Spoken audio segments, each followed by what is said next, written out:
കർക്കിടക വാവ് ദിനത്തിൽ കണ്ണൂർ പയ്യാമ്പലം കടൽ തീരങ്ങളിലും ക്ഷേത്രങ്ങളിലും പൂർവിക സ്മരണയിൽ പതിനായിരങ്ങൾ ബലിതർപ്പണം നടത്തി.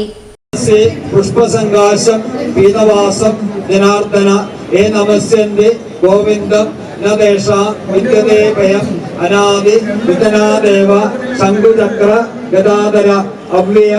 കർക്കിടക മാസത്തിലെ അമാവാസി ദിവസം പിതൃ ശ്രാദ്ധ കർമ്മത്തിന് അത്യുത്തമമെന്നാണ് വിശ്വാസം. മൺമറഞ്ഞുപോയ പൂർവികരെ സ്മരിക്കുന്നതിനും അവർക്ക് വേണ്ടി കർമ്മം ചെയ്യുന്നതിനും ഈ ദിവസം പ്രയോജനപ്പെടുത്തുന്നു. ബലിതർപ്പണം വഴി പൂർവികർക്ക് പരലോക സൗഖ്യം ലഭിക്കുമെന്നാണ് വിശ്വാസം. കർക്കിടക വാവ് ദിവസം നടക്കുന്ന ബലിതർപ്പണത്തിൽ പതിനായിരങ്ങളാണ് പങ്കെടുത്തത്. ഇന്നു പുലർച്ചെ 2 മണി മുതൽ ആരംഭിക്കുന്ന കർക്കിടക വാവ് അർദ്ധരാത്രി വരെ നീണ്ടുനിൽക്കും. ക്ഷേത്രങ്ങളിലും കടൽ തീരങ്ങളിലുമെല്ലാം ബലിതർപ്പണ ചടങ്ങുകൾക്ക് വേണ്ട ഒരുക്കങ്ങൾ നടത്തിയിരുന്നു. കണ്ണൂർ പയ്യാമ്പലം കടപ്പുറത്തെ വിവിധ സംഘടനകളുടെ നേതൃത്വത്തിൽ ബലിതർപ്പണത്തിന് വേണ്ട സൗകര്യങ്ങൾ ഒരുക്കിയിരുന്നു.